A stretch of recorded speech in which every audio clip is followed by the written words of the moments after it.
There's always this quiet fascination around the Amish community, isn't there? How they live, their traditions. Absolutely. And a big part of that is how they interact, or sometimes choose not to interact with the rest of society. Right. And today, we wanted to do a deep dive into something really specific about that interaction. Taxes. How do the Amish handle their tax obligations? It's a great question because it touches on so many aspects, federal, state, local taxes. And crucially, we need to talk about that well-known exemption from Social Security and Medicare. Yeah, that's probably the one most people have heard about. Exactly. And we'll explore the history behind that, the religious reasons, even the psychological perspective of balancing faith and civic duty. We've looked at quite a bit of material for this. Okay, so our mission here is to get a clearer picture, maybe bust some myths, and understand this unique part of Amish life. Let's start at the top. Federal income taxes. Are they required to pay? They are, yeah, plain and simple. Like all U.S. citizens, if their income hits the IRS thresholds, they need to file and pay federal income tax. So their religious beliefs don't get them out of that one. Nope. The IRS doesn't make that distinction for federal income tax. And many Amish are self-employed, right? Farmers, craftsmen, running small businesses. How does that affect things? That's a key point. Being self-employed means they're generally subject to self-employment taxes on top of income tax. Which usually covers Social Security and Medicare contributions. Typically, yes. Though, as we'll definitely get into, that's where the major exception comes into play for many Amish individuals. But the basic requirement to report income and pay income tax remains. Now, their lifestyle is often described as simple, maybe leading to lower incomes overall. Does that play a role? It often does. Their focus isn't usually on accumulating wealth in the same way. So yeah, lower incomes can naturally mean a lower federal income tax liability for many families. And they often have large families, too. Yeah. Do things like the child tax credit come into play? Oh, absolutely. Larger families can mean eligibility for various credits and deductions, like the child tax credit. That can significantly reduce the amount of federal tax they actually owe.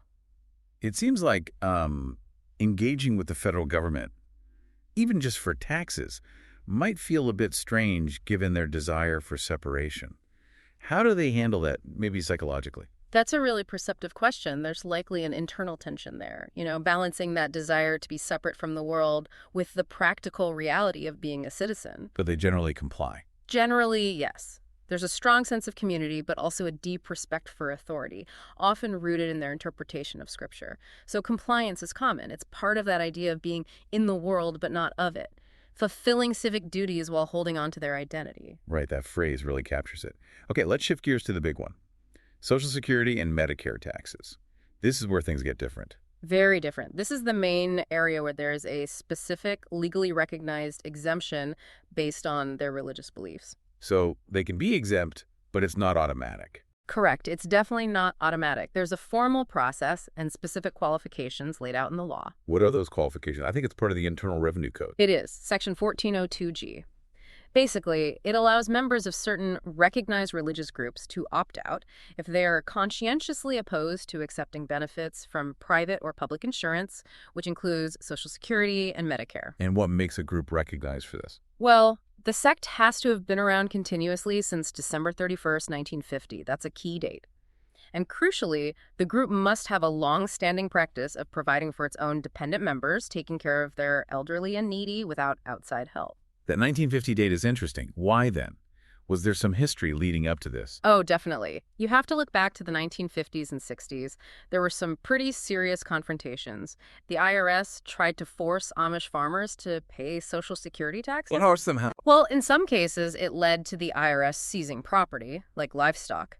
This actually generated a fair bit of public sympathy for the Amish position. People saw it as the government overreaching against a group just trying to live out their faith. Wow. So that public reaction helps lead to the law change. It certainly contributed. It highlighted the clash between their religious beliefs and the government mandate, eventually leading Congress to create that specific legislative accommodation in 1965. And what's the core belief, the psychological or religious reason driving this opposition? It really boils down to deeply held beliefs in self-reliance and mutual aid within their community.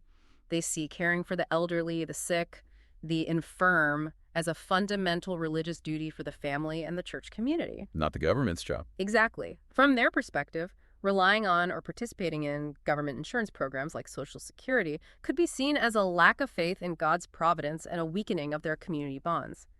It undermines their whole system of mutual support. I can see how deeply that would be felt. But it must cause some debate, right?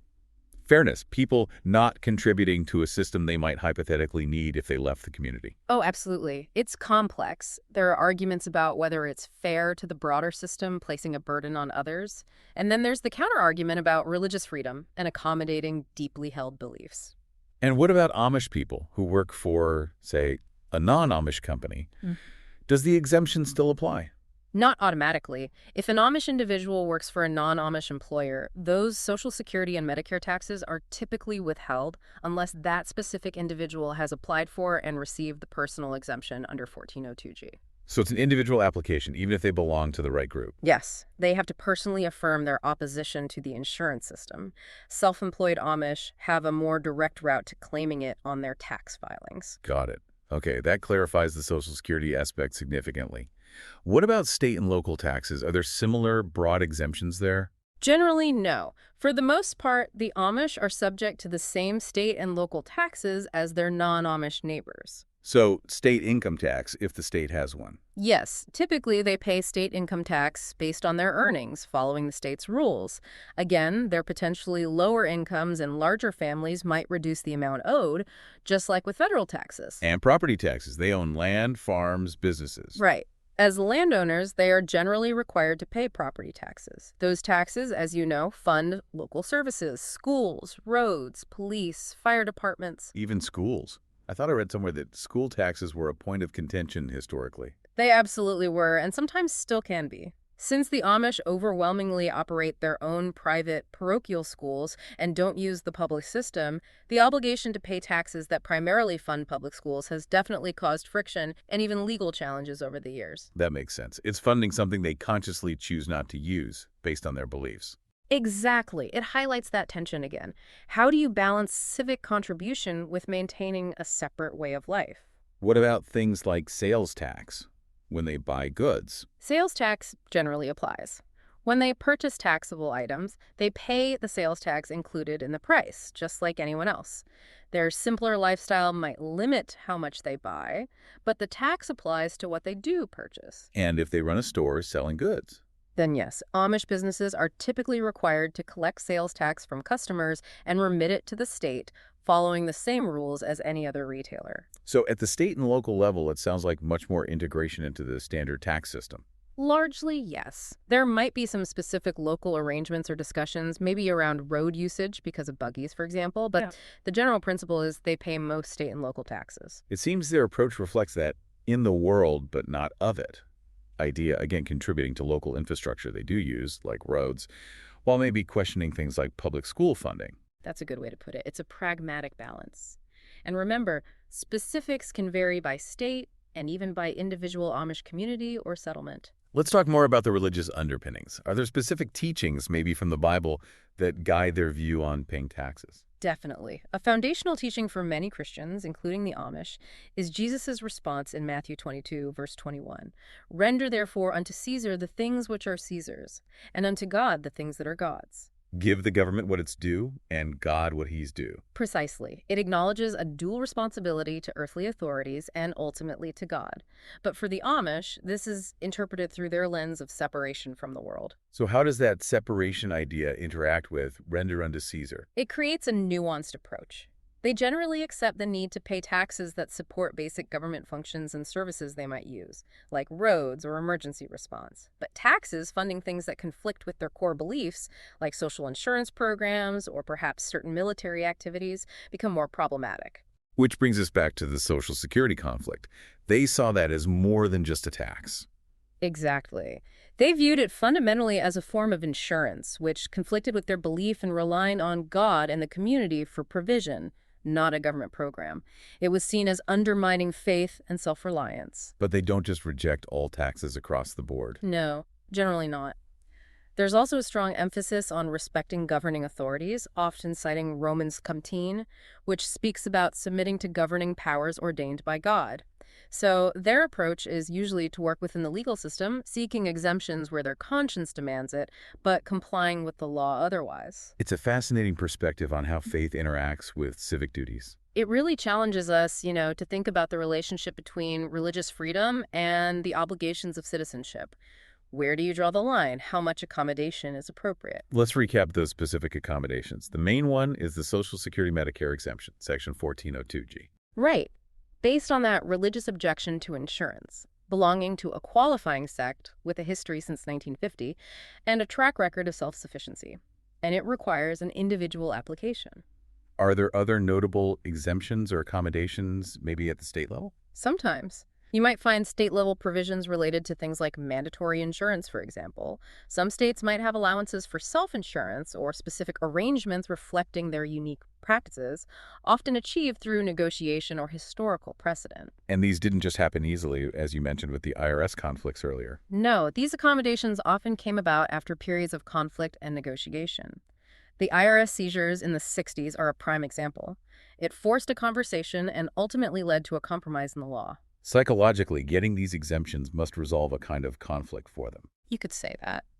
It likely helps resolve what psychologists might call cognitive dissonance, the tension between their deeply held religious beliefs against worldly insurance systems and the legal requirement to participate.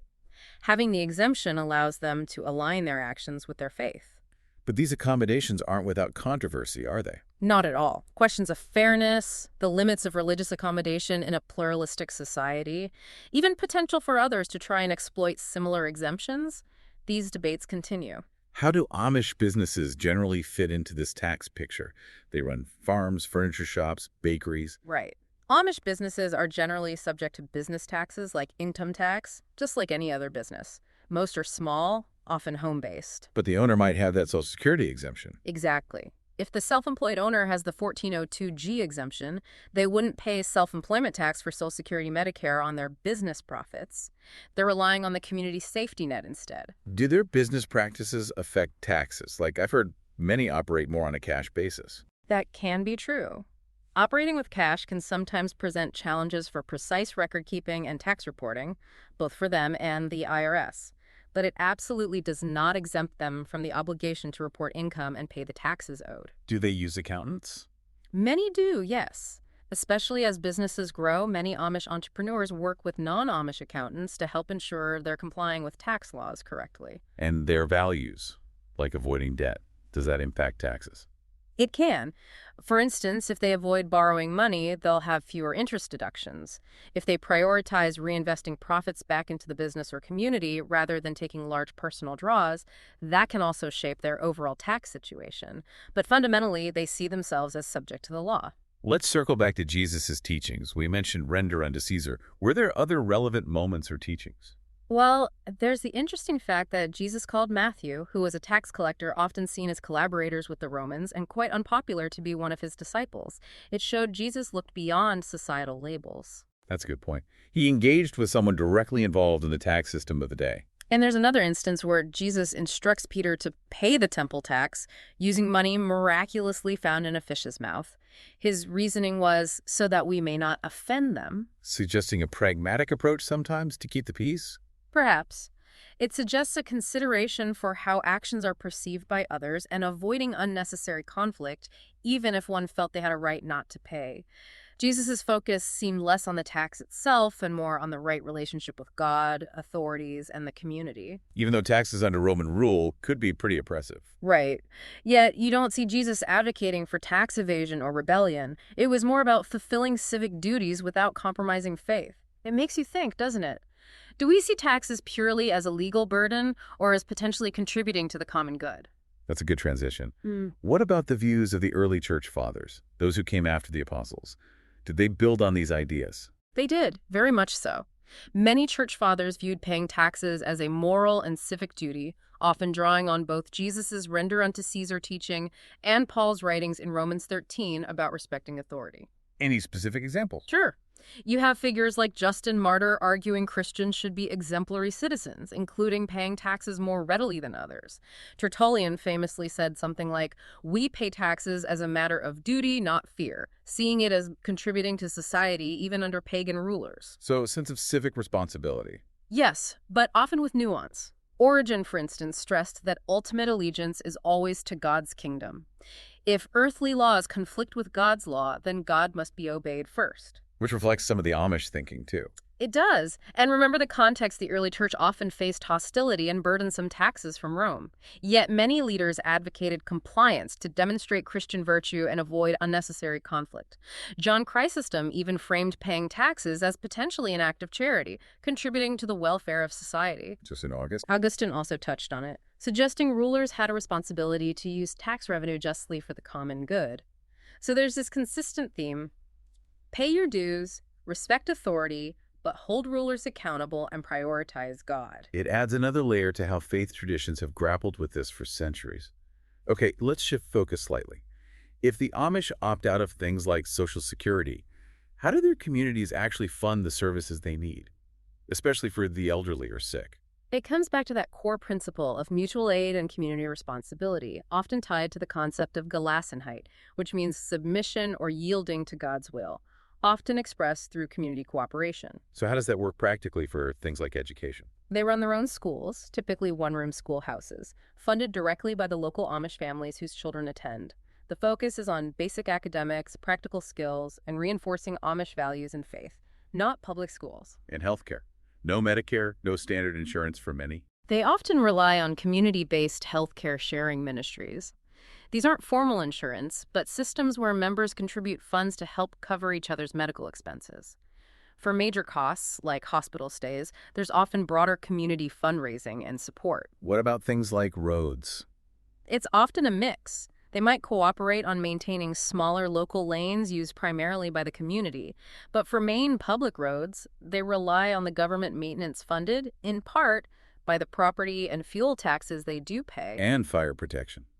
In many rural areas, fire protection comes from volunteer fire departments. It's common for Amish men to be active members of these volunteer departments, supported by community donations and local taxes. So it's a system built entirely on self-reliance and looking out for each other within the community. That's the ideal, yes. It reflects our theological beliefs about community being an expression of faith. But you have to acknowledge it has limitations when facing extremely complex or astronomically expensive modern problems. Right. It makes you think about our own sense of community and responsibility. Are there still ongoing legal or political debates surrounding Amish taxes today? Oh, definitely. The landscape is always shifting a bit. The Social Security exemption remains a key point of discussion. The fairness argument again. Exactly. Respecting religious freedom versus ensuring everyone contributes fairly to social safety nets. That debate hasn't gone away. Questions also arise about how the Affordable Care Act's employer mandate and exemptions apply to Amish-owned businesses that might employ non-Amish workers. What else? Property taxes can still be a point of local debate, especially in areas with large, growing Amish populations.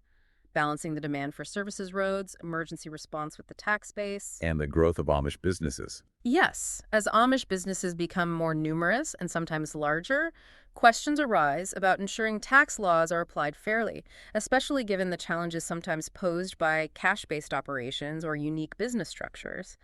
There are also sometimes debates around environmental regulations, with Amish farmers occasionally seeking exemptions based on traditional practices. So the debates aren't really about whether they should pay taxes generally. Not usually. It's almost always about those specific points where tax law or regulation directly conflicts with a core religious belief or a traditional practice, like the Social Security issue or maybe specific schooling requirements. It's that constant negotiation between a distinct way of life and the demands of the modern state. Precisely.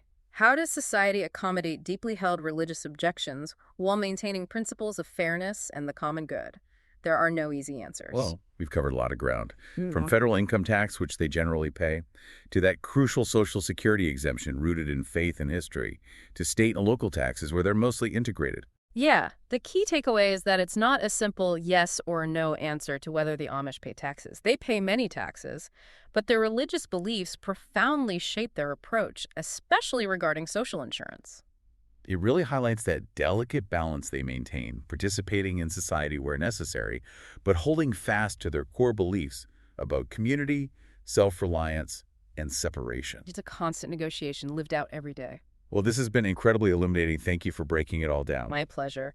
It's a topic that reveals a lot about broader societal questions. And that really brings us to the end of this deep dive. It definitely leaves you, our listener, with something to think about. How does the Amish way of handling taxes, their general compliance, mixed with specific, deeply held objections, make you reflect on your own views? Your views on faith, community, government, and where those responsibilities intersect. It's certainly worth some thought.